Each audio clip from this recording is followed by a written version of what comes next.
Have you ever seen a super fit, high performing person, especially one over 40, and thought, I wonder what they eat? Well, in this week's episode, I welcome back Cynthia Monteleone, world champion sprinter at 45 years old, a coach to Olympians, advocate for women's sports, and of course, mother of three, to talk about not only what she eats, but her launch of her cookbook. So if you want to know what she eats and feeds to her little champion she's raising, check out the episode and then go get the cookbook. Thank you for joining me today for another episode of Hunger Hunt Feast. With me is Cynthia Monteleone, back again, 400-meter world champion sprinter and author, of course, advocate for women's sports. Thank you, Cynthia, for coming back on. Aloha. I'm so happy to be here. Yes, from Maui, which is, we're all enjoying your view. Thank you. I can't see it too well with the camera thing, but yeah, I have a pretty great backyard. It's the island of Lanai, which you probably can't see because it's backlit, and then the ocean right there. So truly blessed. In the front of my house, I have the West Maui Mountains, which get actually more rainfall than I think almost every place. I can't remember. My husband always tells me like it gets so much rainfall up in the mountains, and it comes down in a fresh mountain stream past my house. So it's a humble home. It's not fancy, but we are so happy and comfortable and, all that here. So I'm very grateful. Location is everything. Yeah, right? Location is everything. Seriously. I wouldn't want to move at all. So that'd be where I'd stay. Yeah. That's awesome. I'm going to apologize on the front end from my side, which is not only do I have the setting around you, I've got noise in the back. I've got roofers on my house. I didn't time that well.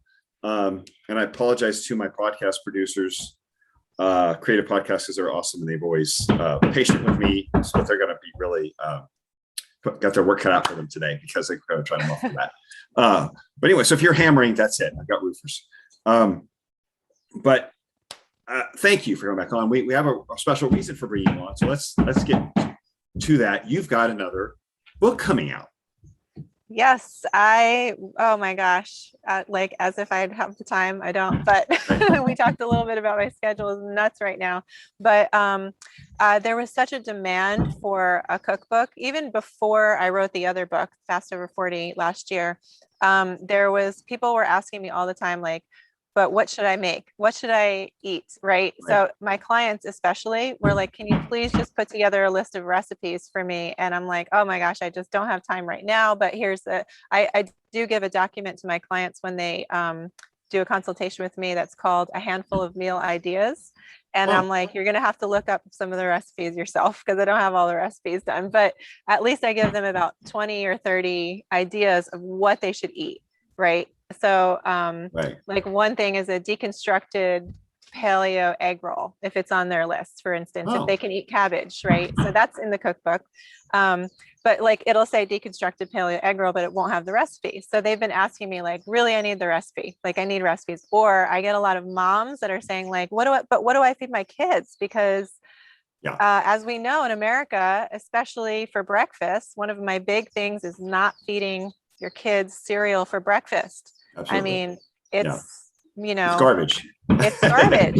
It's like, I always say I don't feed my dog kibble and you shouldn't eat it either. Like, I feel like that cereal is like junky kibble. It's not, probably the dog kibble's more nutritious. Probably has more nutrients in there. In it. Yeah. But breakfast cereal is just garbage. It's not going to set your child up for a good day. And so they say, well, what do I feed my child? And I say, well, meat and nuts and berries. And they're like, what? How do I get my kids to eat that? So one, if you put a hamburger in front of my son for breakfast, he'd devour it. You put a hamburger with just a hamburger, even a patty with cheese and maybe, something around the side that would just help him garnish it up a little bit. He'd eat it in a second. He loves meat. Yeah. And it's a mental thing though, right? It really is. I think the parents are more, I guess my point is the parents probably have more of a mental hurdle with it than the kids would. Yes, I think the kids would adapt quicker to it. It's the parents' mindset that has to change. The kids will change their mindset in a matter of a week or two. The parents are the ones who are still like programmed. Mm-hmm. Yeah. And then I find that the parents who allow their kids to be in charge, also struggle with it. So Oh, I have a relative who let their daughter consume just plain noodles for so many years that now that she's 14, she's very malnourished, you know, like wow. you can see the growth difference between her and a sibling from just eating plain noodles for all those years. And I'm talking about not gluten-free or anything, just plain old, you know, Ramen. yeah, whatever, you know, Yikes. butter noodles. Oh, Probably the butter is the best thing. But right. yeah, so I feel like, you know, there's two facets to it. One, you know, as parents, you need to learn what sets you up for a healthy day for yourself and your children. And that, of course, I say all the time, meat, nuts, and berries. You can even drop the berries and just go meat and nuts. If you're carnivore, you can just go the meat and maybe eggs. For choline, I bring in the nuts for the choline. But Mm, you know, if you're strictly carnivore, you could, of course, do like, you know, steak and eggs or hamburger and eggs, something like that. And I do have variations of that in the cookbook. So for instance, but let me get back to the second point. So one, you have to learn yourself that sets up your neurotransmitters, right? Then you have to be a parent to your child and say, this is what we're having for breakfast. And they might complain the first couple times, but then they'll realize that that's what they have for breakfast. And right. with my boys, they're 7 and 8. My daughter's 16, so she's already done this for years. Yeah. But my sons are 7 and 8, and they let me know what nuts they like better. So like I know that if I put walnuts on the plate, it's going to be a struggle. They'll still eat them because I'm the parent, but they don't like it as much as they like mac nuts or pine nuts or even almonds. They're really into almonds lately. So I rotate the type of nuts on their plate. But you know, I get to know what they do like, and I adjust recipes around what I know they like. They love elk burgers for breakfast, and I put the almond flour in the elk burgers. So Oh, then they're getting their nuts in the burger, and they don't even know. And they're just, you know, they love to eat. right. You know, they don't eat a bun or anything like that. Sometimes I do Right. a gluten-free bread with them later in the day, but for breakfast they just eat the plain patty. They'll eat some organic ketchup with it sometimes. Yeah. And yeah, and some fruit. I always give them berries. So yeah, and they're stoked on it. They're like, oh, we love elk burgers. Yeah. And Yeah. that, so the elk burgers are in the cookbook as well. Oh, good. So yeah, so there's so many different options for parents to feed their children a healthy breakfast. And honestly, it's not, the cookbook's not categorized by breakfast, lunch, and dinner or anything like that, because we eat the same foods all day long. As far as Mm, there's no breakfast. There are a couple of things that are like traditional breakfast, like waffles. I have pumpkin spice slash gingerbread variation of a grain-free waffle, which, you know, you would say traditionally would be breakfast, but I mean, you right. could eat it for dinner if you want. Very protein rich, not a lot of sugar, like hardly any sugar. Yeah, so the cookbook is mostly just the meals that you'd have at any time of day if you're eating according to the protocols that I usually give, if Okay. that makes sense. Yeah. So, and you said some flexibility for whether you're real strict carnivore or if you're more just animal based and kind of with some whole food Right. carb and fat supplemented on Hmm. the side with fruit Yeah. and nuts and so forth. So So yeah, so cool. it's a, people always ask like, well, what do we call this diet? And I always say, well, it's one, it's not a diet. Two, it's not really labeled, but if you were to put a label on it, it would be like a keto, carnivore, paleo blend. So there's not a lot of dairy, Okay. because I find that dairy can be very inflammatory for a lot of people, but there are a few recipes that do incorporate some dairy here and there. So a little bit here and there, yes, but not for everyone. And there's also variations, like for instance, you know, the pumpkin pie recipe that we do. We use coconut milk, but I mean, if you're keto and you're doing dairy, you can use heavy cream or half and half. So it's still a grain-free crust, which Right. is awesome, you know, and it's still very rich in protein and not a lot of sugar. So there are some consistencies throughout the cookbook with slight variations. One recipe I had to put in there that is not in any type of other diet cookbook or whatever I've ever seen is the our famous Eclair cream puffs. Okay, Oh, so they're not grain free. However, um, they are very high protein and very low sugar. And so when you consume them, it's like you're getting this authentic French pastry without that sugar hangover because it's so high in protein. And my husband and I used to own a bakery before I started doing this nutrition thing. I remember you telling me that. Yeah. And so of course I had to get away from promoting sugar. But at the same time, it was a gluten-free organic bakery. So we were offering a service to people that had, celiac customers would come in and they would cry in our bakery because they had all of these choices, right? And they were really awesome choices, like Hawaiian chili pepper, chocolate dragon fruit cupcake, or the cream puffs, or fresh bread. We made fresh loaves of bread. We made donuts. We made everything. We had like 10 to 12 different types of cupcakes every day, like cookies and cream, s'mores with our own marshmallow, like just all kinds of stuff, all organic ingredients, all gluten-free. So they would come in and they would cry because they could eat everything in there and they never had that experience. So it was very, very heartwarming to have that, but it was a lot of work. One, it was a lot of work. Two, with the organic ingredients, not a big profit margin. So eventually we said, okay, this was fun for 5 years, but we're ready to move forward with something else. But that background, I'm telling you, because really what it comes down to is chemistry. When you're baking, it's actually chemistry. So I'm very good at that part, the chemistry part. And my husband's very good at the restaurant flavor part and experience with the cooking. So he knows how to make certain things. So he makes an awesome venison bordelaise, which, you cook out the wine. So you're getting all the good nutrients from the wine, but not the alcohol in the Instant Pot. I mean, it's to die for. It's so good. So like that's in the cookbook.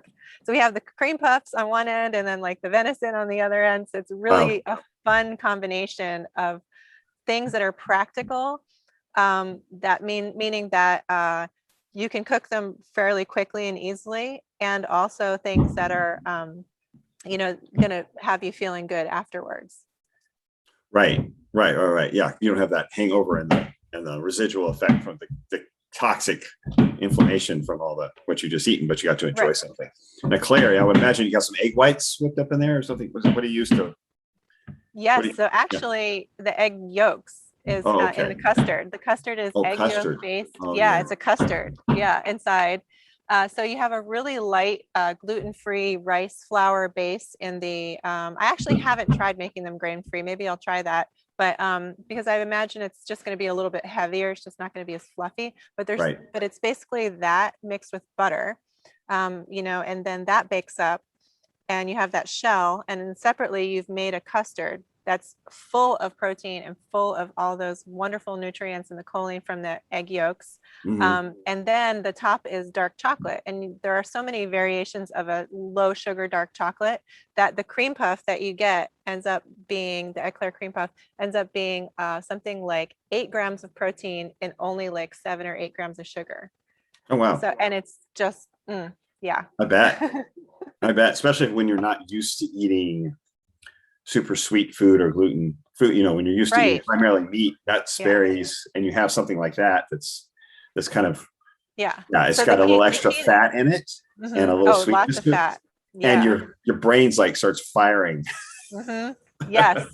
Like dopamine going off. The perfect combination. This feels so good. And somebody else who's used to eating like donuts from Krispy Kreme, they may not taste what you taste because well, we've tested it on the old uncles here who used to go to the bakery up country and get the cream puffs up there. Like it's a big thing here. It's actually very popular, cream puffs with the cornstarch, right? They use cornstarch. We don't use cornstarch because we use arrowroot starch instead. That's a common substitution that you'll see in my cookbook for cornstarch because arrowroot is grain-free. And so, but they use the cornstarch and they use like the, gnarly preservatives and like just the pure white sugar, it just, all the ingredients that a normal, like traditional old bakery would use. Right. And I guess people are sometimes intimidated. We're talking a lot about cream puffs. That's okay. People are sometimes intimidated about making a French pastry and getting it to stand up and things like that. But that comes with whipping the steam out of the the dough when you make it, which, little tricks like that are in the cookbook, of course. But even if your cream puff shell comes out flat and you can get that knife in there and cut it in half, that shell around that custard is still going to be worth it. So if you fail the first time, don't worry. It just has to do with how long have you whipped the steam out of it, out of the batter. That's what makes it fluffy.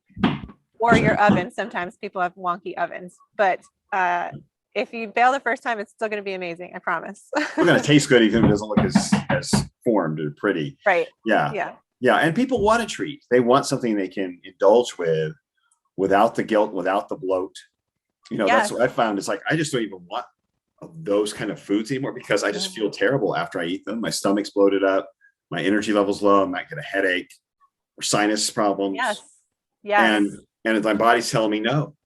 But you get something where it's like real food in there, but you've limited those inflammatory ingredients, and you can actually indulge and enjoy it, and it wouldn't be a regular part of your day or your diet, every day, but it would be something that you really could dig into and enjoy without the negative repercussions and so that's awesome to include that.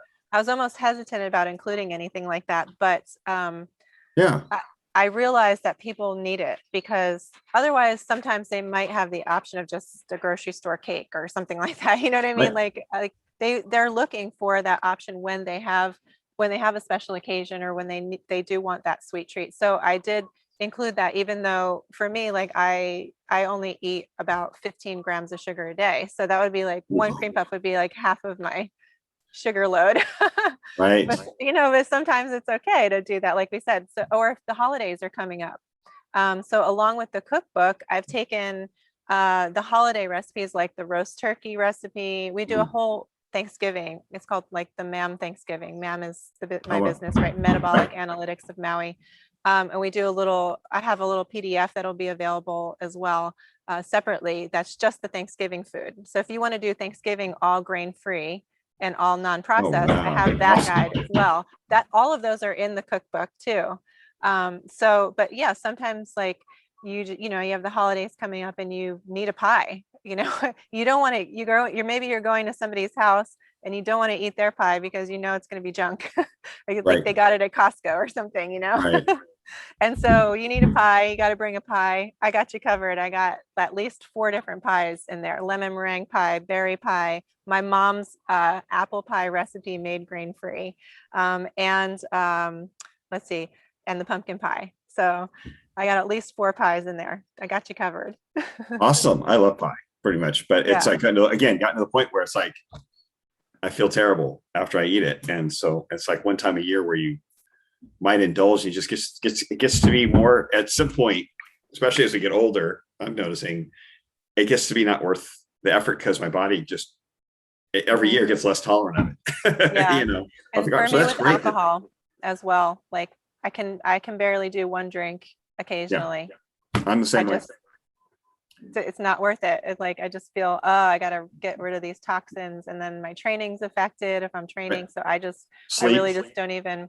The sleep is garbage, right? Because I end up waking up like 4 hours later because you get that spike, right? So but I did find, if your listeners are curious, for my clients that do, like my Olympians and things that do sometimes off season, they'll have a drink or something, they don't want to feel like crap, or myself or whatever. If there's a fiber supplement I use called ATP Prebio-Fib for that. Like I tend to not usually take a fiber supplement, and I know some people are carnivore, they don't do fiber at all, but that a couple, like 1 or 2 scoops of the fiber after the alcohol or after the dinner. So say you go out to dinner, you come home, you take a couple scoops of this fiber with a probiotic, or with 2 probiotics if it was a particularly sugary alcohol night. Gotcha. And I find that immediately the effects, you almost feel it in your brain immediately. The effects of the alcohol and the sugar are being reversed. So it's really fascinating. I'll send you some, you can try it.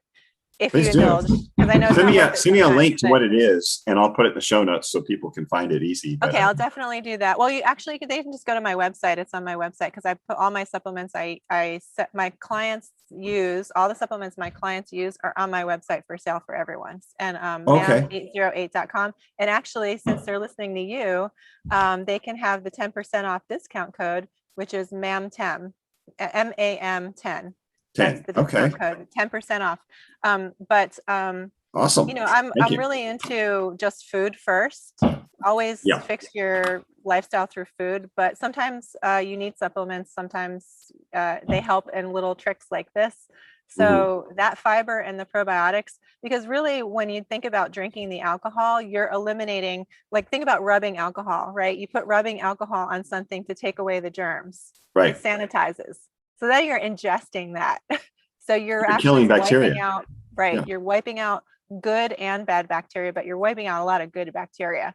And then the pathogenic bacteria come back and feed on all of that sugar, and then they grow. So then you wake up and you're already in dysbiosis, right? So I think that maybe two reasons why that works. One, the fiber cuts the insulin reaction of the sugar.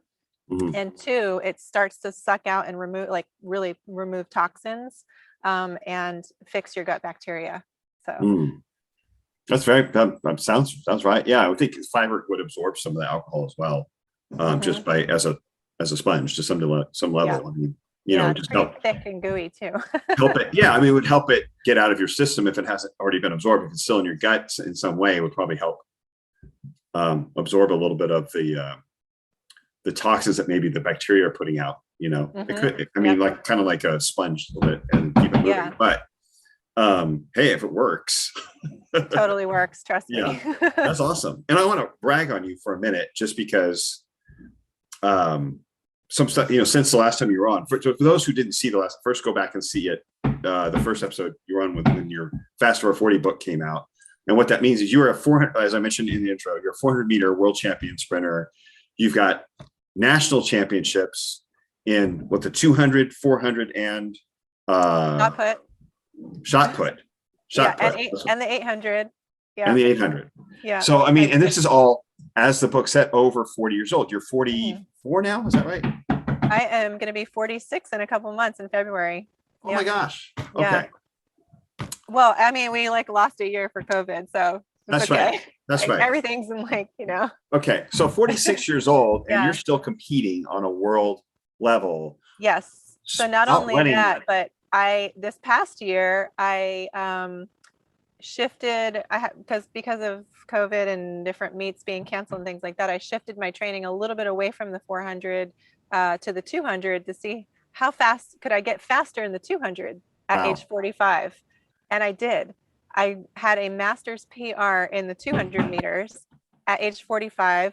I'm still not quite at my college time, but about 0.3 of a second off of my college time. But I went from a 26.1, which I ran at age 42, I believe. So it was pretty early, 42. I ran a 26.1 and I haven't run that fast since. And then I ran a 26 flat. So I almost broke 26 seconds in the 200. So at age 45. So it was fun because I got to run with all the local high school girls, and none of them could beat me, but they were good competition because they were right there on my tail. And they recover fast, don't they? Those high school kids. Yeah. Oh yeah, they would show up sometimes and they do more than one race, and I'd be like, no, just the 200 for me today. Just good. I'm done. One and done. I got to go rest now. Take a nap. Yeah. Yeah. So that, well, I guess I just wanted to prove that you can get faster as you get older. Eventually, age and time will catch up, and I'll get slower. But I like to experiment and see just how long can I keep this going. And it does take more work and more time, I have to say, than at age 40. At age 40, I was definitely I didn't have to warm up as long, we'll say. But I wasn't as strong then because I was just coming back and starting again. So I think the strength training is really important, and just continuing to build. So I just my passion is to encourage others to just find their superhero self, their optimal superhero warrior self. So that's what my whole wherever you is are, all about. like wherever you are in that spot. I mean, you can always improve and make yourself impactful and better, without having to be on a world champion level. Right. But I mean, just go out and sprint and move, Yes. and make your body like you've shown in the studies you've been posting lately. Anyone needs to, need to check out your Instagram at Fast Over 40 as well. You're posting some great stuff there, and the studies showing the benefits of sprinting hormonally, and especially with age as opposed to endurance running, and on aging in general, like, I mean, brain health and so forth. And it's just it's something we can have a lot of output, get a lot of benefit from, and then recover from a whole lot easier, it seems like. Yeah. The research, the research shows that our bodies really like intense activity and then rest. So there's something that happens with our the cytokines that are produced, the inflammation that's produced from exercise, which actually can be a good thing. Like, you want some of that, right? And so because it comes back and you build stronger tissues. But what the body likes is to be intense and then rest, and then intense and then rest. Because if you're constantly stressing it with the intensity of continuous exercise, it thinks that it's in a troubled state, and then the cortisol goes up, the hormones get out of balance, the gut bacteria changes to adapt to this now survival mode, where they're thinking, oh no, like, we are under attack. So that's the easiest way to describe the science behind what's happening. So sprinting and high intensity interval type work. So some people say, well, I can't sprint because of my knee, or, various different reasons. You can sprint on a rowing machine, and you can sprint on a bike. So that type of intensity can still count as sprint intervals, I would say. Absolutely. Hormonal and cardiovascular responses are the same. It's just not for that. Yes. So, and cardiovascular, I just posted about that yesterday.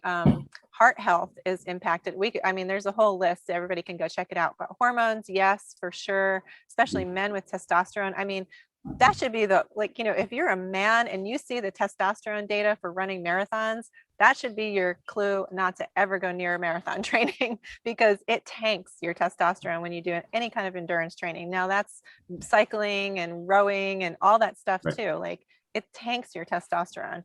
That should be reason enough. But I put 7 reasons up there. Actually, there's really more than that. But yesterday was heart health. And what they found is endurance trained athletes, or people who are training for endurance type things, get a hardening of the heart. So I think a lot of times people are surprised when they see, like, oh, like so-and-so who runs marathons had a heart attack. They're surprised. Like, I always say, I'm not surprised, because I know that if they're running that much and they're training that much, that they're actually creating scar tissue and cell death in their left ventricle, particularly, according to the research. But what they've shown is that sprint interval training and high intensity interval training, that's not happening. It's actually cardioprotective. Again, I think it's because you don't have the type of inflammatory response that you have with when you get the rest in between. Right. The cortisol levels come down, and you actually get a recovery. The recovery is huge. I've noticed that just aging. I got 51 hitting at me on Friday. Wow. Happy birthday. Thanks. And it's like, yeah, recovery is really important. Recovery between workouts, short, intense workouts, recovery. And then I can get stronger. But if I try to push that envelope too much with everything, we've talked about this with fasting, because, I'm a big fasting guy, and for performance, it's not ideal. But you can push that envelope with all the things you do. You can't just look at your workout. You've got to look at your entire life. So you've got to look at sleep, your diet, all that impacts recovery, right? And so if you have a lot of stress in one area, you've got to mitigate it in the other areas to allow for recovery, especially with age. Right. with endurance, I can't agree more. I'll tell you about my training schedule in a second, but with endurance training, they're not giving themselves the recovery. And that's literally what a lot of the science says when I posted the articles. If anyone actually goes to read the articles, it'll say, like, endurance athletes don't give their bodies time enough to recover. And so in my training, I sprint on Tuesday mornings, and then I strength train about 6 hours later on Tuesday evenings, and I take Wednesday off. Like, I don't do anything on Wednesday. exercise wise. My Mhm. schedule's always full being a mom of three and all Right. kinds of things going on, but no exercise on Wednesdays. Thursday, sprint, strength train, Friday off. Like I'd make sure I have that full day of recovery in between. And then if it's really hard, I'll do things like, ice baths and things like that to Mhm. promote the recovery. Very important. Another one of those things I've learned since 40 to now for almost 46 is that I need extra of that. I need Right. an extra jump in the stream next to my house, or I need an extra ice bath, or I need, I love using BPC 157 peptides. So maybe I'll use extra of that. So have you used those before? I haven't. They're phenomenal. For They're not, recovery? there's two different ones there that I like as far as peptides. Yeah, this was I'd put out a video in my warrior community last month. If anyone wants all the inside info, just join my warrior community, because I put all of the secrets on there. I tease on my Instagram sometimes, and sometimes I give general information on the Instagram, but all Right. the other secrets are in my warrior community. But these two types of peptides that I like are TB500 and BPC 157. I personally can't use the TB500 because it works so well. It's banned by WADA, the World Anti-Doping Agency. So so because it Give me some of that. promotes, No one's testing yeah. me. Hey, if you're not getting tested, go for it. I like patches. I have patches on my website for sale as well, because again, I just list everything on my website for the convenience of people that want to find it. You know what I mean? Instead of going to all these different websites of Right. who's selling it, I just put it on my website, and then they can just buy everything off of there and get their 10% off. But so the TB500 patches are great for overall recovery. And if you have like a hamstring pull, for instance, people will actually get it. I use patches, but I don't like needles. So people will inject it usually. Oh, You can inject the TB500 anywhere and it goes through your bloodstream and it finds where it needs to heal, which is very fascinating. Okay. But the BPC 157, which is legal, it's not banned by WADA yet. There's an article that says like, oh, athletes shouldn't use it because at any point we could decide to ban it. But that article is from 2016 and they still haven't banned it. So that's how long that's been around that people have been using it safely. It's not technically a legal supplement either. It's for research purposes only. mhm. And they have used TB500 and BPC 157 in horse racing to heal horses' tendons. So it works fantastically, in my opinion, for if you're doing research purposes. And the BPC 157 does need to be used acutely around the injury site or the inflammation site. So for instance, if I have one ankle that pronates, I'm working on strengthening my whole kinetic chain down, but sometimes I'm thinking about all the impact that I'm running so fast and I'm 150 pounds, right? And I'm putting all of that pressure on that pronating foot when I'm Right. striking. So sometimes my tendons get a little bit, it's not injured or anything, but they just feel a little more sore than any other Right. part of my body. I'll put a patch right on my ankle on a thin part of the skin. It has to be on the thin part of the skin because it has to go through to get to your bloodstream. Mhm. Near the injury site, we'll say injury, it's not really an injury, but if you do have an injury, so for instance, if you have a hamstring pull, then I would tell my client to put the BPC 157 patch behind their knee on that side, because the skin is a little bit thinner there. So that one needs to be closer to the injury site, where the TB500 can be just wherever it's going to get into your bloodstream the best. So usually like right on your vein on the inside of your arm. Yeah. But yeah, you should definitely try them. They're great for recovery. And those are on your website. Yeah, I your wake up website. and yeah, I wake up and I feel like I'll go to sleep with a really sore tendon, and I'll wake up and just like nothing there. Like there's no pain, nothing. Wow. And my Yeah, I husband need a had lot like of that. I need a this lather weird myself. couple of years ago, this weird cramp. Uh-oh. You froze for a second. Anything. It was like a muscle. Oh, it was like my husband had like this muscle pull thing a couple of years ago, and maybe it was a year ago, in his back. And we did the injectable one because we like to experiment. So Yeah. I just use him as my guinea pig. And so we injected him with that. And literally the next day, he had it for a whole week. The next day he woke up after the BPC 157 injection, it was gone. Like, so, yeah, it's just crazy. Now my daughter, I tried it on her and she gets a reaction to the patches. She gets like fatigue and like a little bit of skin irritation. So it's not for her, but no one else I know. I can get a vial of it and get it in let there. me know how it goes. I got a hip flexor that just won't leave me alone. And I think I overpronate the opposite side, one foot. And have that same kind of soreness when I'm after exercise, after striking so much. You'll find a huge difference. These are amazing. And they're not the same kind of peptides that they put in, like, collagen peptides or whatever. It's not the same. But it's the same kind of concept where it does heal tissue. But the BPC 157, I do have to tell your listeners too, another secret about that is that if you take the oral kind, and it heals ulcers and all kinds of gastrointestinal problems right down to SIBO. So a lot of people who have problems eating fibrous foods, they have really messed up guts. The BPC 157 in the scientific research, especially, there's been a lot done on gastrointestinal problems. So it heals the epithelial lining of your stomach. Heals the mucosal lining as well, because it promotes collagen production, it promotes glycine, it promotes all of that. So that's amazing. That's the and that's sort of like, these are over-the-counter peptides you just get from people get from a supplier. You're obviously supplying it to your clients in the patch form.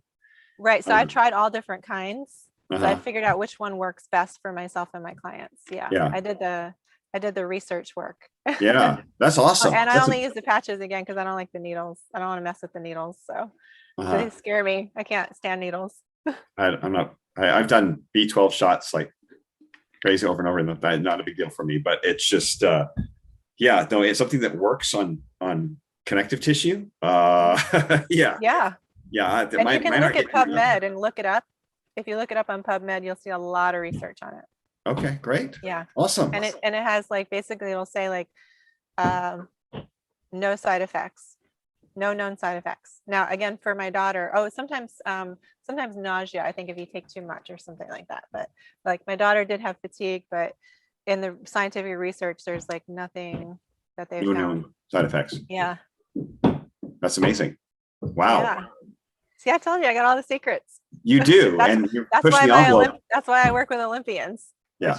Your listeners might not know either, but my clients are not only the neighbor next door, but also Olympians. I had 2 Olympians this year. 4 Olympians this year. I'm trying to think, who do I have? Yeah, I have 4 Olympians, 3 of them in Tokyo. One of them is competing right now. He's bobsled. He was a former Olympian in track, and now he's on the bobsled team. Oh, wow. So he's killing it up in Canada. He just had his first race. He just sent me a text right before we got on for our podcast that he had a PR in his push. He's the push guy. Oh, wow. Yeah. He had nobody could figure out what his hang up was. He couldn't lose like the last 15 pounds that he wanted to lose and get lean and this and that. And he had fatty liver, I believe, was my diagnosis, fatty liver tissue. And I was the only one that figured that out because he was so fit.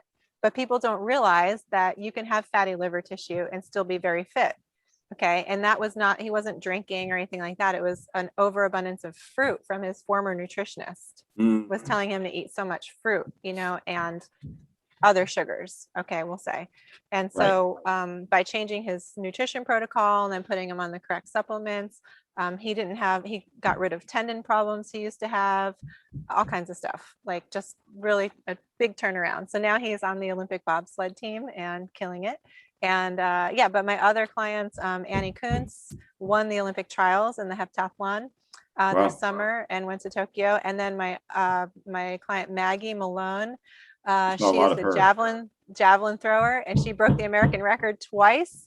And a few years ago, she could like barely function because she had autoimmune issues. Like she was not foreseeing a comeback at all. She was struggling, and she was stuck in a cycle of antibiotics for like a staph that would come out on her leg, right? And so we got rid of all of that, like just gone. Wow. Yeah. And then she broke the American record twice. So yeah, I love what I do. I'm sure clients love it too. Yeah, I didn't mean to mention you work with Olympic athletes, professional athletes, and And you also, if anyone missed it last year, were a huge advocate for women's sports when there was a lot of controversy with, let's face it, we had men competing as women against women. And you went all the way to Congress to tell them, to explain that for some reason they didn't quite get it. There's a difference physically between men and women. And like it seems like it should be common sense, and it should not be political. Like, this is not a political thing. No. This is a human being issue that, you have male-bodied athletes and you have female-bodied athletes. And even saying that is like giving a lot to the other side, that by calling them bodied athletes, there's males and females, right? But I guess I'm kind of like where I'm not like the hardcore feminist where I say, like, I don't think you should express yourself as female if you feel female. Like, if you want to, do that, then I have a friend who's transgender, male to female, and we have a long discussions about this sometimes. And Allery just basically says, like, I would never exert my male dominance from my male body on a female, in a female category in sports, because that wouldn't make me female. I would not feel female doing that. And I thought that was a really unique perspective, from a transgender individual who also says one voice does not represent our whole community, Right. So that's from that side. From our side, I raced against a biological male at the World Championship meet in Spain, outdoor meet in Spain, in the 200 meters, which is what we talked about, my secondary race, right? And then my daughter, a year and a half later, had her very first high school race in 9th grade against a male identifying as female in high school. So there's so much we could talk about with this, but there are no hormone requirements in high school. But then we found out through years of research now that even after hormone replacement and gender reassignment surgery, male-bodied athletes still have an advantage over female-bodied athletes. That has to do with testosterone. And then some people will say, okay, well, what if we do puberty blockers at a young age? And that's a whole other can of worms. Right. No good. But that actually doesn't block all of the testosterone. And what they found is we have these things called myonuclei that make, we have satellite cells that make myonuclei that make muscle fiber tissues, right? So, or make muscle fibers. So men have more myonuclei even in the womb than females. So they have more capacity to build muscle. Right. Even before puberty. Now, that myonuclei jumps up quite a bit during puberty, but it's not that there's no difference. Okay. So I've had to go down to the real specifics on all of that. So I'm very well versed in all of the science on it. The nervous system.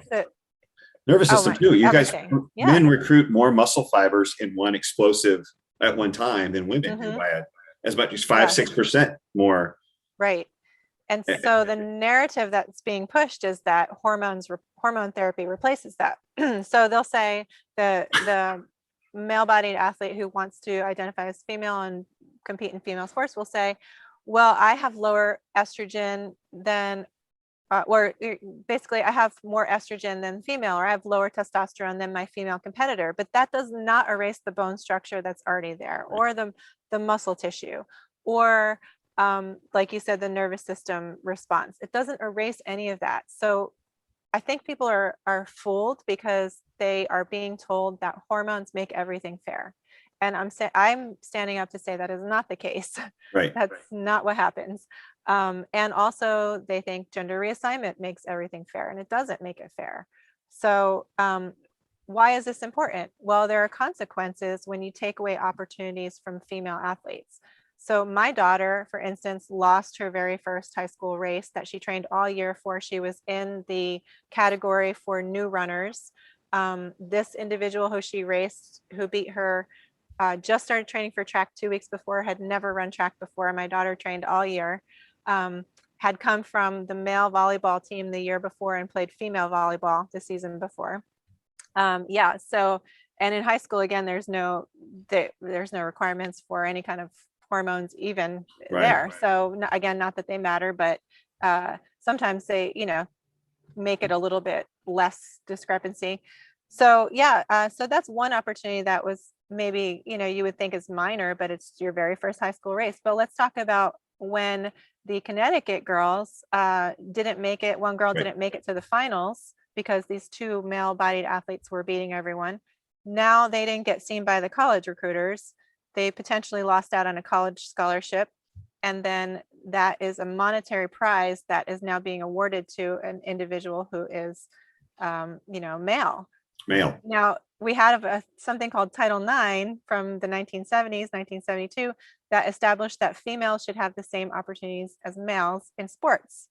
And it's basically erasing Title IX. So the current administration came out with an interpretation of Title IX this year that said we include males identifying as females in getting equal opportunity. So the fight is ahead of us, and we were invited, my daughter and I were invited to speak to members of Congress in July, which was an amazing experience.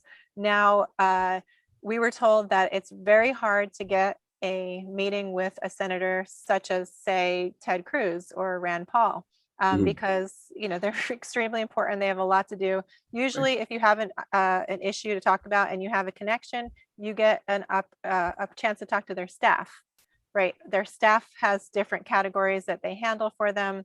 They handle, one person handles women, one person handles art, agriculture, or something like that, right? That's how it works.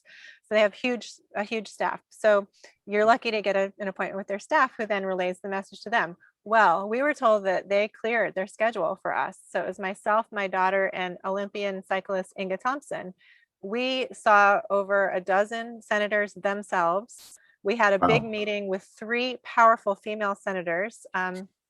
Senator Joni Ernst was in there, Senator Hyde-Smith. I mean, these women were they're like powerhouses, okay?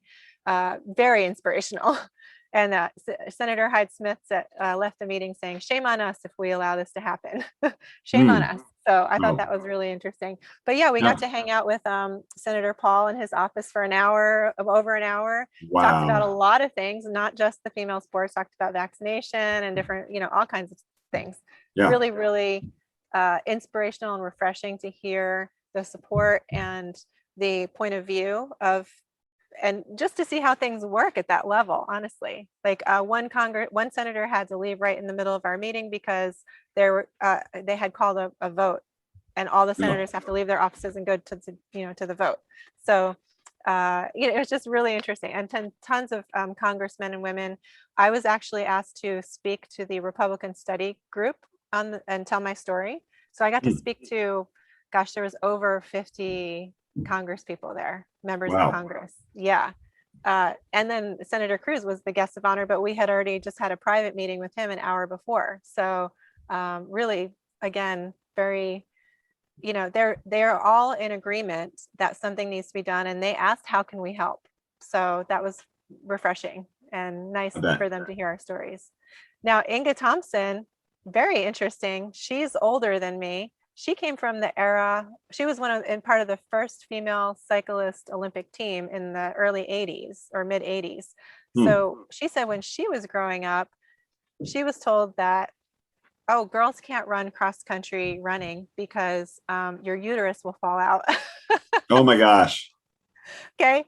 And then she was told, as an Olympian cyclist, you can't compete while you're on your period, because women can't ride their bikes while they're on their period. It's not acceptable. Okay, this is the era in the early 80s. So she's coming from this backwards mentality all the way now to having to compete against a male. Like, just, where are we going? I think, again, it's not political, but sometimes I think the progressive movement misses the point. So that was really interesting. And she said, well, what about they had races in cycling that are 3 weeks long, because it's like a Tour de France type thing where they keep racing, right? So it's a very long race. They race every day. And she's like, our whole team will be out if we don't race while we have our cycle. Right. They had to fight for that right.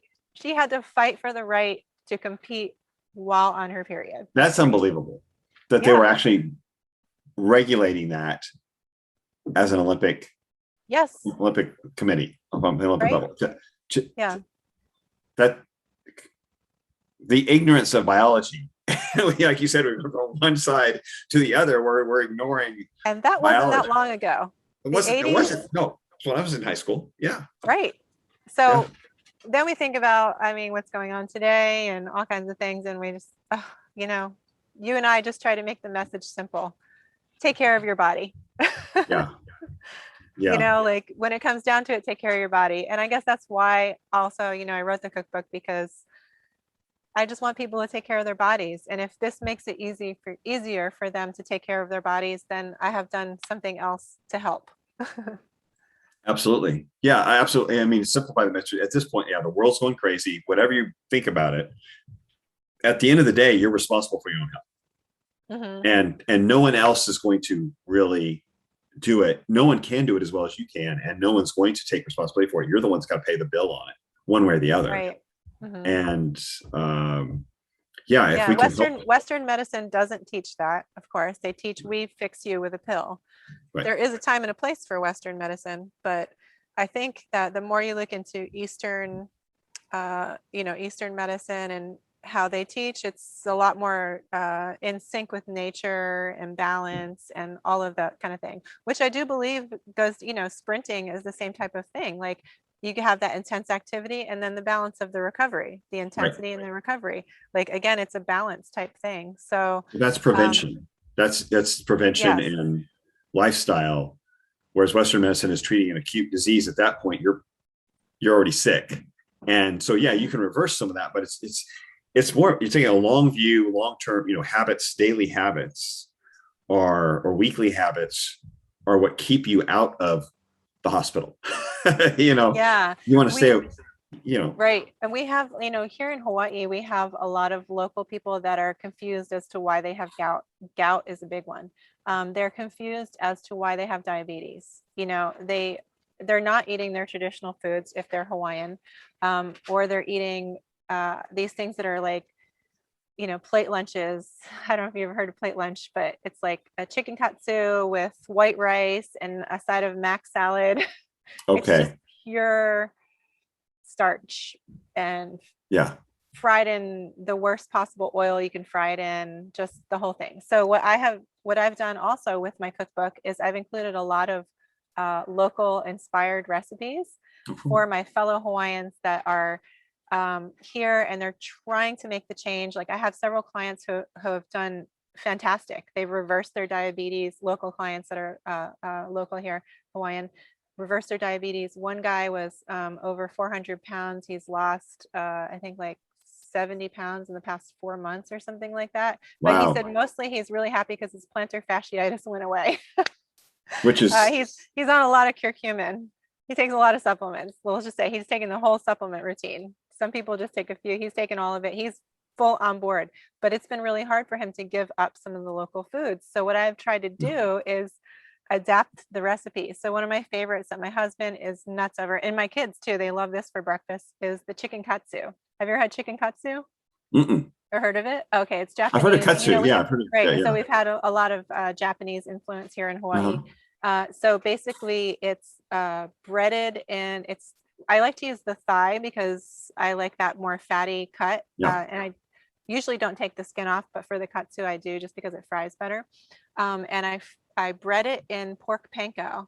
But actually first, you know, you dip it in either egg or my secret is heavy cream if you do dairy. It actually coats it really nice. And that's my Southern, I lived in the South for a little while. So the Southerners, instead of using egg when they make fried chicken, right, they dip it in buttermilk. Right. So I dipped my chicken katsu in heavy cream, organic heavy cream instead of egg, but you can use egg if you're dairy free. So you dip the chicken in the heavy cream and then you dip it in flour, but it's grain-free flour, right? So it's just basically roots. So it's not a lot of, not as many carbohydrates, not processed, that sort of thing. So in a particular flour blend in the recipe, and then dip it in the pork panko and fry it in ghee. I found that half ratio of ghee and avocado oil works really well for deep frying things. So that's in there, and it fries up so beautifully. And again, you don't feel junky afterwards. There's the katsu sauce. It's called tonkatsu sauce, actually, is there too with the recipe, for on top, which is made with coconut aminos instead of soy sauce, because soy is not. I think there's like one recipe with tamari, but otherwise soy is not on the list for my clients usually. So so like my kids are like, what is this? It's like the best fried chicken ever. And they eat it for breakfast. Yeah, they eat it for breakfast, and it takes about 15 minutes to cook. And it's super amazing. But you don't have that junky oil that it's fried in, right? Because you're frying it in ghee, like the ghee avocado oil blend. It works really well. And the breading is panko. And the breading is panko in the arrow root. Usually it's panko bread, right? Breadcrumbs, but it's pork rinds instead. Pork rinds, yeah. Pork panko. So we've got some pork panko. I just haven't figured out what much to do with it yet. But, you gotta definitely do this one. You're gonna love it. Yeah. And then there's another one that I have in there using that same deep frying thing, because I tend not to deep fry too much, but it's a traditional Thai crab omelet. Have you ever had one of those? If you look them up, there's this one lady from Thailand that became famous for it on the street. Like she had a street diner or something, and she got a Michelin award because her authentic Thai crab omelet from the streets of Thailand was so good. So it's mimicked after that recipe, but of course made healthier, right? And so you basically you can actually taste really good with shrimp too, because crab can be expensive. So you have the egg, and it's not much egg. It's actually mostly meat, but it's coated in the egg. And then you keep flipping it, and it comes out like this burrito in the oil. It's fascinating, but it's really easy to make. Again, 15 minutes of cooking and it's done. And then I put it with a sweet Thai chili sauce, but again, not with a lot of sugar. Usually the sweet Thai chili sauce has a lot of sugar and all kinds of food coloring. That red dye, forget about it. It's like so bad for you. Red dye number 40. You know about that, right? It affects your brain activity. Yeah. So my sweet Thai chili sauce is not red. Don't count on being red. Like a brownish color, but it tastes really good. Looks like a real food. But the flavor is amazing. So I have all kinds of fun, local inspired, plus easy turkey bacon meatloaf, that sort of thing. And you made my salmon, I think, right? Yes, I made both options. There's two options in there. One with a dynamite sauce, and one that's more like the goat cheese kind of topped with. It was really, both were good. Like this. We like that one for breakfast. We like the salmon goat cheese one for breakfast. That would be so nice easy. breakfast. You just 1, 2, 3, and then put it in the oven, and 20 minutes later. Yeah, that's why I chose that one. The burger sounded really good. I'm like, I'm not sure I can. More steps to that one. The gravy, I have to build up to it. I wanted to get it done. I want to make sure I got it done the weekend before we talked this last weekend. So it's coming out soon. I think it's going to come out the 15th. Is that correct? Yes, that's right. It'll be two options: a downloadable PDF from my store on my website, mam808.com. Or the hardcover book from Amazon, which will be more expensive, but sometimes people like to give cookbooks as gifts and things like that. Right. Yes. And then they like to have the cookbook out, and you can't have soft cover because it just flops around like a fish. Right. So the hardcover option for if you want it next to you, but otherwise everybody does everything on their phone these days. So we decided that to make it the first copy a PDF that you can download right away. Yeah. You get it from your website right away. Okay. Yes. Awesome. That's 15. So that's the day actually I'm planning on publishing this episode on that day. So hopefully that'll add to your launch. Yeah, I do have some video tutorials for cooking some of the things. And my husband and I will be doing periodic, because he's also the author of the cookbook. I try to say, don't you want to do this interview with me? But he wasn't down for it today. But he helped me, of course, write this, because he's really honestly going to say the chef in the house. I'll say I can bake really well because I'm the chemist, but he is the chef for sure. Gotcha. So he had a lot to do with this cookbook, writing it with me. And so we are planning on doing a series of fun, like little cooking show type videos for it. So like for the Thai crab omelet, he wants to go do a catch and cook. where he Oh, dives, because I spearfish and dive as well. And okay. so we spearfish and dive here, get the crabs, pick the crab meat and Nice. make just for entertainment purposes, as honestly, I think Yeah. people will be entertained by that. Plus you'll get to see how we cook it. But I do have some video tutorials for how to prepare certain things. Like for instance, the Thai crab omelet, you have to keep turning it with with 2 metal spatulas to get the shape Hmm. right. So that, I feel like that needs a video. You need to see how Sure. that's done. Visual. Where are Yeah. those videos posted? Are they on a website as well? Or are they on Right now Vimeo they're or- mostly on the warrior community. Again, Okay. that's where I keep all my secrets hidden. Gotcha. uh, Gotcha. but sometimes I put them on my YouTube. Yeah. Okay. Yeah. Yeah. And your husband's name's But Zane as well, but right? yes, the best name in the world, Zane, of course. But you see Zane on the cookbook, it's not me. Her husband's name's Zane Monteleone. That's which I think is the coolest name in the world. It Personally, is. the whole last name, he's got me beat because he got that cool Italian thing at the end. It's like Monteleone. Scottish Highlander, Italian cook. Which one is it? Zane. Yeah, Zane Grey. Zane Grey, of course, was the famous author. That's what I was named after. But yeah, I feel like he was named after the meaning of it. It's like something to do with a soaring eagle or something. Is that right? I honestly don't. I feel like something like that. No. It was named after what it means. Yeah. Okay. So. But that's cool name. But you see Zane, it's not me. It's her husband's name. Zane. It's just a quirky coincidence. And he's got the better last name. He's got the cooler last name. So, wait, so is yours Irish? Is that what you said? Scottish? Griggs is it's Welsh or something like that. But Zane, okay. I think the name Zane is actually more like somewhere in that. I don't know. I thought it was kind of yeah, I think it. Yeah, I'm not sure where. Scottish I feel Islands. Zayn comes from the Middle East, though. Arabic. So I guess that's Arabic. That is Arabic, actually. Yeah. Yeah, I think that sometimes names they're the same from different places as well, or they originate and then get adapted. Of course, they get moved. Yeah, they travel. Yeah. But yeah, I love studying Hawaiian history, and the Hawaiian names here are fascinating because if you actually look in the history books at Hawaiian names from the 1400s or something like that, they are a half a page long because the name that given tells what time of day it was, what area it was, what the sky was doing, what the moon was doing, that's the whole name. And the families would memorize that name, and then they'd say, this is so-and-so, the son of so-and-so, the son of so-and-so, whose uncle is so-and-so. And it would be like a whole story. It's really fascinating. So you could pass on family history and tradition that way, orally tradition. That's what they did. That's how they did. With the history or of the person in the name. That's amazing. Yeah.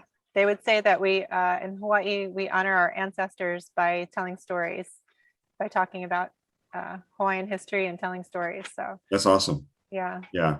There's something to be said for that kind of heritage that you can pass on to your kids and give them an identity, give them some history, give them some sense of they believe what you name your children is what they become. So it's like a very powerful thing that you have to be careful of. So I actually got yelled at by my son's preschool teacher for naming him Triton.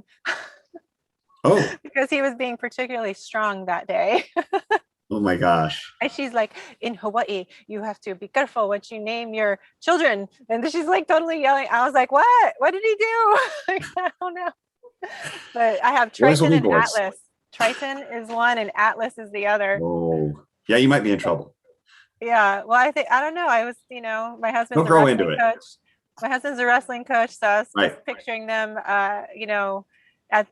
at age like 15 in high school, the Monteleone brothers striking fear into the hearts of everyone.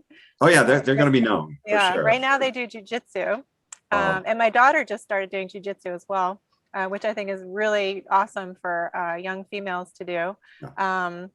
And one of my clients, the surfer Bethany Hamilton, she was telling me that she did jujitsu at an early age, even with her injury. So, she's really? The one that had the arm bit off by the shark. Right. Yeah. She's one of your clients? Well, yeah, I did a consultation with her a couple of years ago. We're friends. Yeah. Okay. So She has her own kind of nutritionist person, so I don't have like, the full, she doesn't do like the full thing that access. Oh, Okay. yeah, but we talk all the time, and Cool. she's always, she reaches out to me with questions about supplements and different things, especially for her family and all that stuff. She's wonderful. What an inspiration. Yeah. Such an amazing person. And I can tell you in person, she's like 10 times that amazing. And she sets her boundaries and she cares about her body. Like she is full on like take responsibility for your body. She's just outstanding individual. I can't say enough good things about her and her family. Wow. And so like, yeah, we had dinner one night and she was talking about jujitsu with the kids and stuff, and she was like teasing my son, like, I'll put you in a triangle, son. Look out. Yeah. That's funny. So funny. yeah. Awesome. But so they're gonna be some tough cookies. And oh yeah. Well, mom's a sprinter, dad's a wrestler. I mean, yeah, I don't think they'll be messed with too much. and brothers looking out for each other. I mean, I think they're gonna do well. They'll be just fine through high school. And they're raised on steak. So I mean, somebody asked me the other day, oh my gosh, your daughter's so tall. What did you feed her? And I go, you know what I fed her? Yeah. Steak. So she's actually 5'10" and 5'11" and 3/4. She's almost 6 feet tall. She's like a quarter inch away from 6 feet. Yeah. Good for her. Yeah, she's amazing. Really tall. That's awesome. And she's still sprinting? And, she's strong too. Strong. Yeah. So, yeah. Is she still sprinting? Yeah, she's still sprinting. Yep, she's still sprinting. She's doing training and jujitsu at the same time right now. So she's had a pretty full. She gets, I told her, you don't need as much recovery as me. Yeah, teenagers, you just throw them off the roof. They're good after a nap. I mean, they're fine. Yeah, so, exactly. She's a good sleeper too. She sleeps 10 or 11 hours a night. I did a post about this not too long ago, but teenagers actually have a different circadian rhythm than adults, right? So later. They need to, so she's homeschooled right now, and so she gets to she goes to sleep around like 10:30 or 11, and she gets up later, but she sleeps a good 10 11 hours sometimes. But she takes 3 or 4 jiu-jitsu classes a week, plus she does 3 days of track training and 4 days of strength training. Oh my gosh, she's a hammer. Yeah. Well, no wonder she's sleeping like that. I mean, that's about right for a lot of professional athletes, even in their 20s and 30s. Like they get that 9 or 10 hours of sleep. I'm a Teenagers 10-hour still sleeper. Yep. Growing, somewhat developing. Hopefully, she's obviously been growing at 6 feet tall. She's spent a lot of energy growing as well. So that's a lot of no cell phone. Other people think that's very interesting about her. She's 16. She's never had a cell phone. Oh wow. Yeah. So this whole thing where kids are like this in the stroller drives me nuts. Oh yeah. No. So yeah. So I like to try to stand up and be an advocate for, again, like you're the parents. So you have the ability to tell your children that, they shouldn't be on the iPad all the time, or that they don't need a phone. They go, well, what happens when, if she goes somewhere and you don't know where she is? And I'm like, well, I do know where she is, like, one, I trust her. So I don't think she's going to go off and do something she's not supposed to. But if she goes to the mall with her friends, like, we set a time and a place to meet for me to pick her up. So, and if something happens, if there's an emergency, she knows my phone number. She can ask anybody else who definitely has a cell phone. Yeah, everyone within 3 feet of her has got a phone. Yeah. She's not stuck to it. She just doesn't care about social media. She's saw the harm that it's given her friends, and she's just not interested. So yeah, she's a good book reader. She does like some things online, but she like watches some different things, but mostly she reads books, and she's interested in photography and things like that. So I just didn't want her like this all day, like I see all the teenagers, and it's working so far. So good. Yeah, sounds like it. She's healthy, strong, and competitive. That's awesome. Yeah. Well, thank you again. I'll put links to your website so people can grab the book then. And I know it's going to be coming out that day, so that'd be amazing. And if they want the hardcover, Amazon it's easy to search. And I'll try to put it, if I find out, put a link. Yeah, there'll be a link too. There'll be a link to that too. Okay, awesome. Well, this has been info packed, actually. Yeah. I know. I always enjoy talking to you. And sorry about my other camera didn't work out today, but hopefully the lighting's okay. And the lighting's great. The roofers were the problem, and now your lighting. Oh, they weren't the background, too bad. All of it's good on your end. It was the roofers that were pounding my head that first half of this podcast that we're kind of getting on my nerves. But no, this has been beyond just the cookbook. It's just been info packed, and I always appreciate that because you are living what you're talking about in every sense. I mean, on a high level, on a competitive level. So it's tested.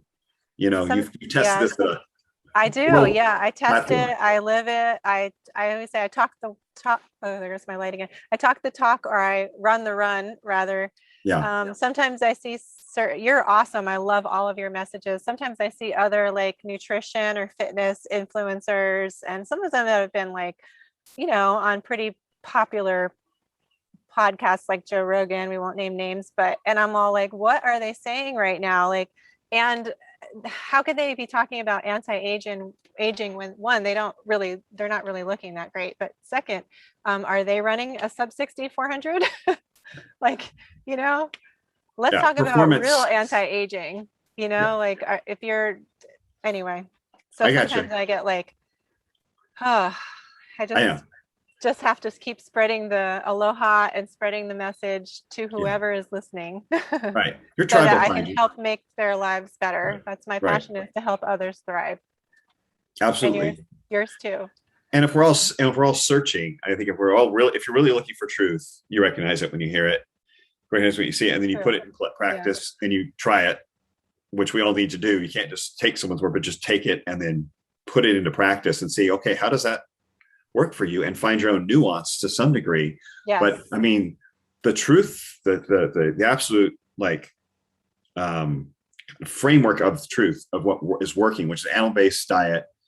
You give room for dairy, no dairy, nuts, no nuts. I mean, there's that nuance still animal there. Protein based, yeah. Right, but it's animal protein based. Animal fats aren't bad; they're good for you. They're the best ones to burn, and get yourself moving intensely. And it's really that simple. And then you can have, as we take your cookbook, and have fun with it, and play it up a little bit and add some color. But in its day-to-day practice, it's really very simple. It's really very simple. And you find your own pace. But you see everyone who is doing that, and they're thriving. They are. When you look around. Yeah. So you're right. Absolutely. The truth rises above. It does come out. It shows itself. Compare. Yeah, exactly. Well, thank you again. It's always a pleasure. I look forward to. You got so many projects going. I'm just gonna keep hitting you up till we talk about the next one. But But I'm it's always awesome. doing something. Yeah, you're always doing something for sure. Well, I actually just did if I could just add one more thing, I just did a little video. I just did it for my warrior community, but I'll probably post it on my YouTube soon. But it's about creativity and dopamine. I don't know if you know, but those are very intricately related. And so dopamine is what gives you that motivation or that drive. A lot of people think it's like just the reward neurotransmitter, but it's what's giving you that drive to do things. And it's very, very linked to creativity, which is also linked to your REM sleep. So we talked about getting the sleep. It's very important to get that quality sleep. We have more REM cycles later in the night, so not getting interrupted sleep later in the night. Later in the night is very important. But I get that 10 hours of sleep, and sometimes I have this fever for all of these creative projects, and I just keep tackling them, because I have so much of that drive. Like I wake up and I'm like, yes, I'm tackling 100 things today, and this week was a little challenging schedule wise, but because I started a mural arts project and all kinds of stuff. I've got like all these gardens going around my house. I mean, I'm telling you, there's a lot going on, but so I'm just saying like that the little changes that you can make, like eating animal protein based, will help spark your dopamine, especially in the morning for breakfast. Like that little change will help you change the world through your creative process. I can't remember who the writer was. I don't think it was Walt Whitman, but it was somebody around that time period said that they believed that creativity was the closest thing to being godlike. Or some people think, if you believe in God or the universe, however you believe that energy exists, that being creative is tapping into that, into your inner God, basically, because you're taking something, or you're taking chaos and you're creating something. So order out of chaos. Yeah, I love pushing creativity, and it could be that you're creating a new body for yourself, because your bones regenerate every 10 years, for instance, living tissue. Like, you can start today. Animal protein based, high intensity training. Like you said, it's that simple. So again, thank you. Thank you for letting me speak and share my knowledge. And it's always a pleasure to talk to you as well. It's like we're like, chat like old friends. I know it. I need to come out and to Hawaii again at some point. And now that I know you're there, we can anytime. Connect. Awesome. Awesome. Well, great, Cynthia. Thanks again. And everybody check out Cynthia at Fast-Over-40 on Instagram. And tell me your website. Say your website for me, because I tend to stumble. It's MAM, MAM 808.com. 808.com. Yeah. That's right. And that's where you have your warrior community, and as well as your other recommendations. I got everything on there. Yeah. All on there. Awesome. Yeah. Have a great week. Thank you. And I look forward to continuing everything I get from your site, because I know I'm hitting you up with questions all the time, but guys, she's a valuable resource. Plug into her. I'm happy to help. Have a great week. Mahalo.